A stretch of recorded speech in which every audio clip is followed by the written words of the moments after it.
이란의 무조건 항복을 촉구했던 트럼프 대통령이 이스라엘의 대이란 공격에 가세할지 여부를 놓고 아직 최종 결정을 내리지 않았다고 밝혔습니다. 이란과 핵 합의를 하는 건 더 어려워졌지만 문은 열려 있다며 협상의 여지를 남겼는데요. 관련해서 마영삼 전 주 이스라엘 대사와 자세한 내용 짚어보겠습니다. 안녕하십니까? 네, 안녕하십니까. 안녕하십니까. 네, 도널드 트럼프 미국 대통령 G7 정상회의를 모두 마치지 않고 급거 귀국하면서 중동 전쟁, 중동 상황에 분수령이 되고 있습니다. 정말 미국이 이 공격에 가세하게 될지가 관심사인데 공격을 할 수도 있고 안 할 수 있다. 이 상황은 변하기 때문에 시한 도래 1초 전에 최종 결정을 하고 싶다라는 건데요. 현재 상황은 좀 어떻게 보십니까? 네, 지금 현재 트럼프 대통령이 계속해서 상반되는 메시지를 내고 있습니다. 예. 전략적인 모성을 유지하겠다라는 그런 의도가 깔려 있습니다.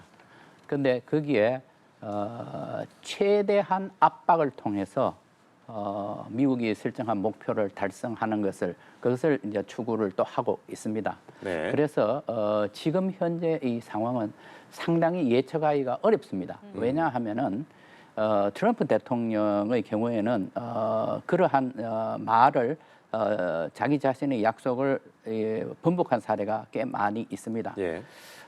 NSC 회의를 지금 현재 거듭하고 있는데 네. 보통 이렇게 중요한 이슈에 대해서는 1안, 2안 이렇게 내놓고 그 전문가들이 다 브리핑을 하지요.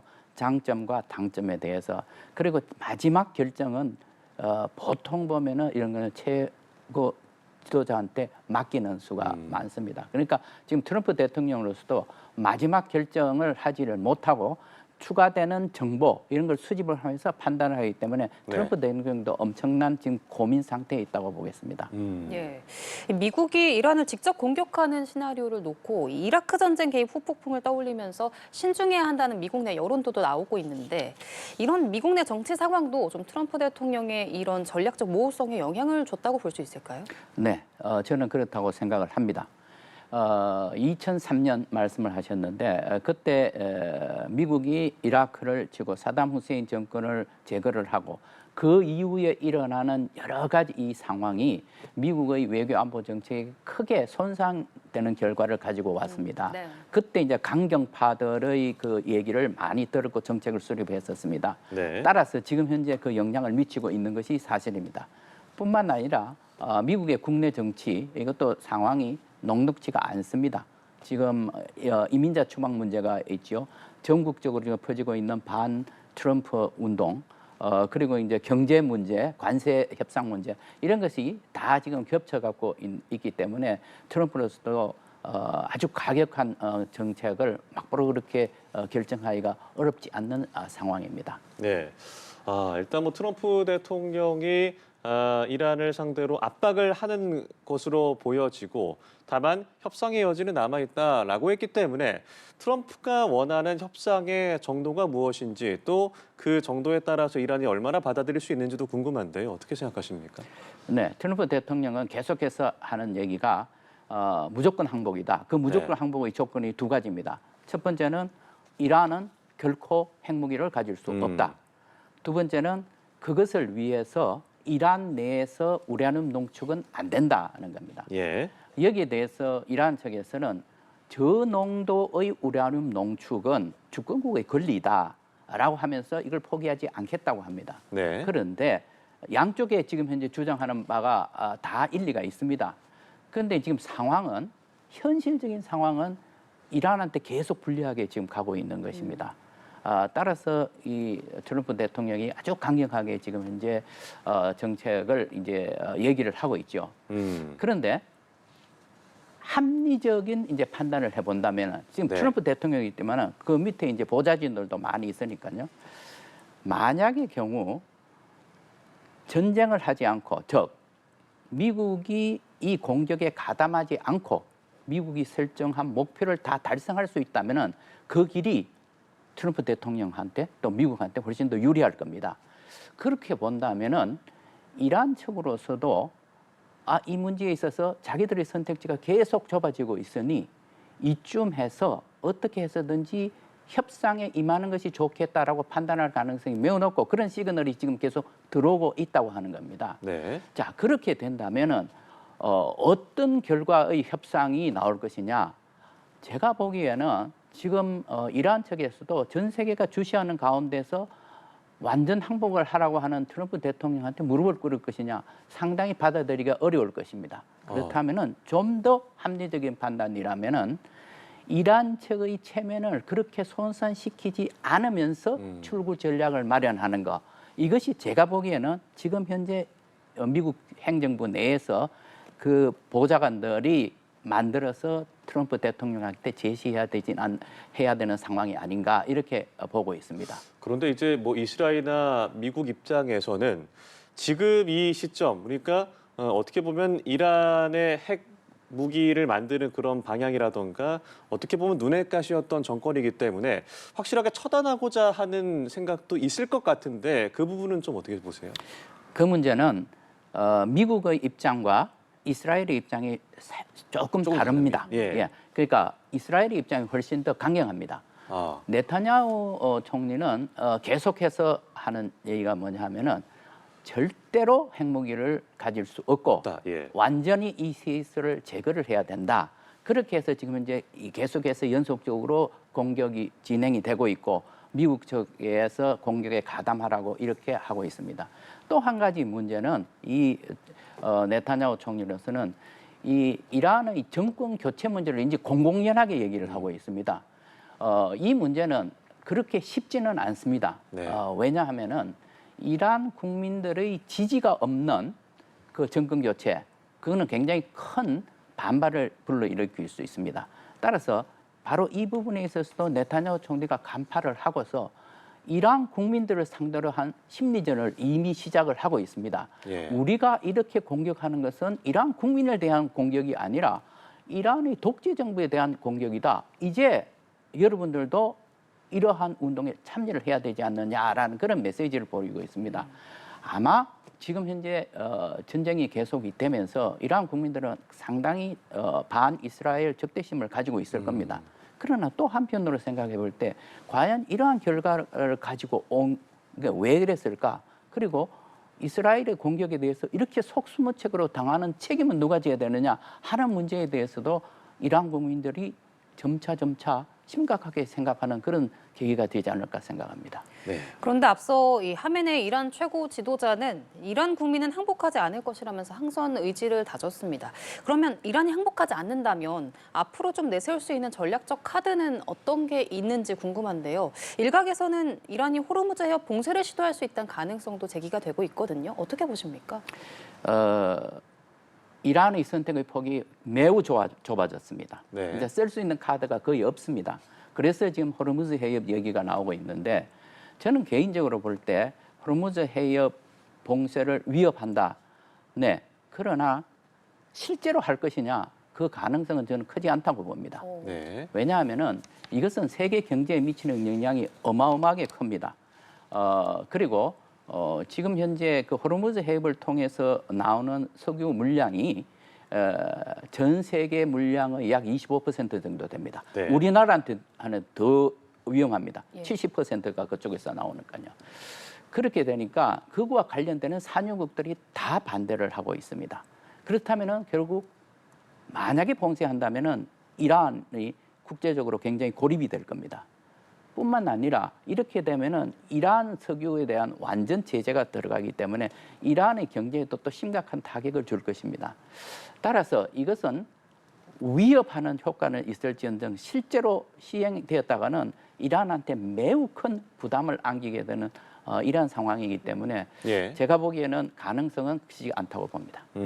일단 뭐 트럼프가 공격 계획을 승인했고 최종 명령을 보류했다라는 소식도 아침에 이렇게 나왔는데 앞으로 상황을 좀 지켜봐야겠습니다만 이스라엘 입장에서는 미국이 제공할 수 있는 무기 중에 이 B2 전략 폭격기로 가동하는 이 벙커버스터라고 하는 무기가 가장 결정적일 것이다라는 얘기가 있는데 이게 깊숙이 뚫어서 파괴하는 어떤 무기로 알려져 있는데 어떤 무기인가요?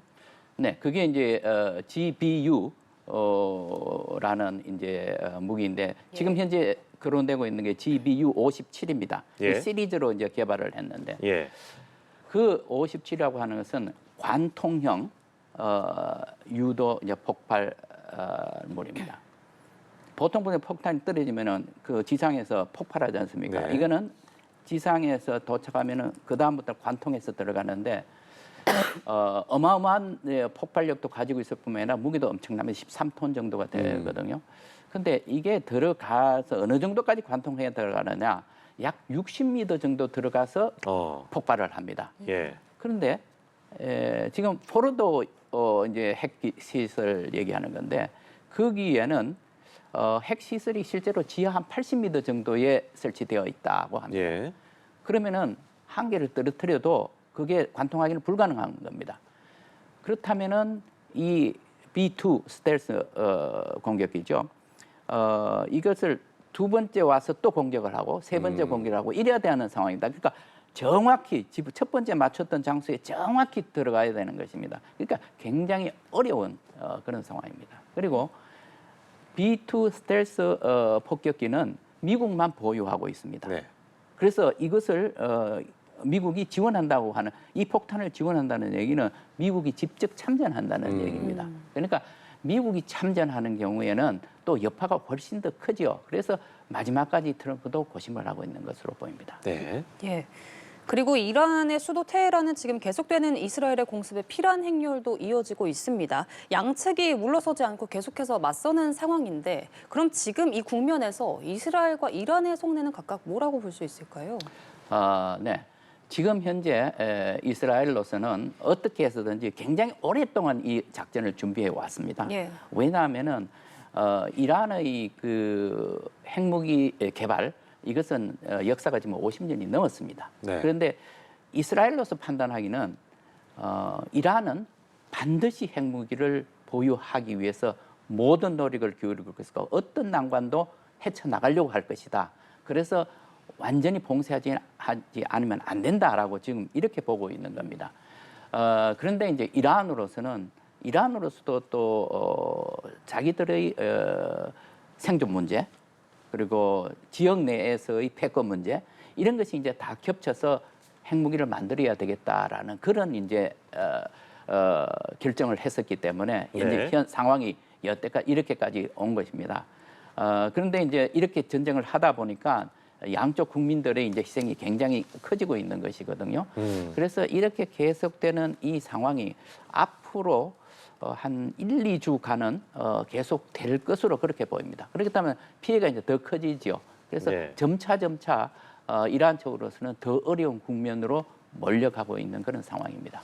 그런데 이 시점에 이란이 그러면 핵무기를 만들고자 하는 의지와 의욕을 보여주고 있다는 것인데 실질적으로 지금 사용할 수 있을 만한, 가용할 만한 핵무기가 있다고 보기는 어려운 상황인가요?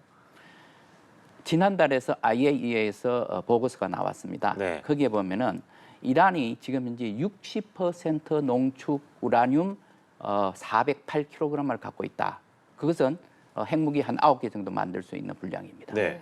그런데 핵무기를 만들기 위해서는 60%가 아니라 90% 이상이 필요합니다. 네. 그러면은 90%까지 다시 농축을 계속해야 되는데 시간이 얼만큼 걸리느냐? 대체로 2주면 된다고 합니다. 그러니까 2주면은 이란이 핵무기를 만들 수 있는 핵물질을 갖는 겁니다. 그러면 그 물질을 가지는 것을 핵무기를 제조를 해야 됩니다. 네. 그럼 제조할 수 있는 능력이 있느냐? 저는 있다고 봅니다. 왜냐하면은 핵무기가 처음으로 우라늄탄이거든요. 이게 만들어진 것이 1945년 히로시마에 떨어진 것이 바로 이 폭탄입니다. 네. 리틀보이요? 예, 80년이 지났습니다. 네. 그래서 그 기술이 그렇게 어렵지 않다. 심지어는 보통 대학교에 실험실에서도 만들어낼 수 있다라는 정도입니다. 그러면 시간은 얼만큼 걸리느냐? 이 문제에 대해서는 보통 이스라엘 측에서는 한 3개월이면 충분하다. 아니면 6개월이다, 뭐 1년이다 이렇게 하는 얘기들이 나오고 있습니다. 여기에 또 일부 학자들은 그럼 실제로 만들어서 실전에 배치하기까지는 얼마큼 걸리느냐? 예. 3년이라는 그런 얘기도 있습니다. 그러나 실제로 볼 때 이스라엘 측에서 판단하기는 그보다 훨씬 더 시간이 단축될 수 있다라고 보고 있는 겁니다. 그러면 이렇게 이란 정권을 거세게 압박하는 상황에서 궁지에 몰린 이란 정권이 말씀하신 대로 완성된 단계는 아닙니다만 핵탄두에 그 핵물질을 장착해서 쏜다던가 그런 상황까지도 염려하는 그 분위기도 있단 말이죠. 이 부분에 대해서는 좀 어떻게 보세요? 네, 당장은 이제 어렵겠죠. 왜냐하면은 제가 말씀드린 대로 아무리 빨라도 3개월 이상은 걸릴 겁니다. 네. 그 사이에 진전될 때까지 이스라엘이나 미국에서 가만히 두지를 않을 겁니다. 그건 분명하게 통제가 될 것으로 봅니다. 그러나 어떤 경우에도 이란이 미국하고 협상을 해서 미국의 입장을 대폭 반영한 타협안에 동의할 가능성이 있습니다. 아, 그러나 그럼에도 불구하고 그러면 이란이 핵무기 개발하는 것을 포기하느냐? 저는 절대로 포기하지 않을 것으로 생각을 합니다. 그러니까 만약에 이란이 협상에 응한다고 하면은 이것은 한 발 뒤로 물러서는 전략적인 판단이라고 그렇게 생각합니다. 예. 그러면 앞으로 이 주변국들의 대응을 포함해서 이 중동 전세가 좀 어떻게 펼쳐질 거라고 보시는지요? 네, 지금 이 급박한 상황에서 결국 키는 트럼프 대통령이 쥐고 있습니다. 네타냐후 총리가 굉장히 자주적으로 결정을 많이 하지요. 그러나 역시 미국의 그 입장이 가장 중요합니다. 트럼프 대통령으로서는 어떻게 해서든지 지금 현재 위기에 있는 이 이란의 핵 문제를 빨리 해결하려고 할 겁니다. 이게 해결이 된다면은 그 다음에는 가자 문제를 다시 또 들여다볼 겁니다. 네. 가자 문제에도 어떤 형태로든지 휴전이든 종전이든지 빨리 이끌어내려고 할 것입니다. 그런데 그 트럼프 대통령은 성격도 급할 뿐만 아니라 자기의 그 업적 과시에 굉장히 민감합니다. 그래서 지금 자기가 지금 제시해 놓은 안이 또 뭐가 있느냐 하면은 그 보다 큰 중동의 평화 구상입니다. 그것을 어떻게 하느냐? 지금 핵심은 이스라엘과 사우디아라비아 간의 수교 문제입니다. 그 외교 관계가 수립이 된다면은 다른 나라들도 이 아브라함 협정에 이제 가입을 할 겁니다. 아랍 국가들은 물론이고 아르메니아, 아제르바이잔 이 주변 국가까지 들어오고 심지어는 트럼프 대통령의 생각은 이란까지도 거기에 들어오기를 바라는 겁니다. 그렇게 되면 중동에 굉장히 큰 진짜 평화 구상이 실현될 가능성이 있습니다. 그런데 네. 이렇게까지 되기에는 방금 말씀드린 한 가지 사안이 모두 다 중요하고 시간이 걸리는 문제입니다. 그래서 조금 더 지켜봐야만 될 것입니다. 예. 그야말로 트럼프 대통령이 본인이 희망하듯이 노벨 평화상을 받을 수 있을지 하는 문제는 시간이 꽤 걸릴 것 같습니다. 알겠습니다. 지금 급박하게 돌아가고 있는 중동 상황 트럼프 대통령이 키를 쥐고 있다라고 말씀을 해주셨는데요. 지금까지 마영삼 전 주 이스라엘 대사와 함께 자세한 내용 짚어봤습니다. 고맙습니다. 고맙습니다. 네, 감사합니다.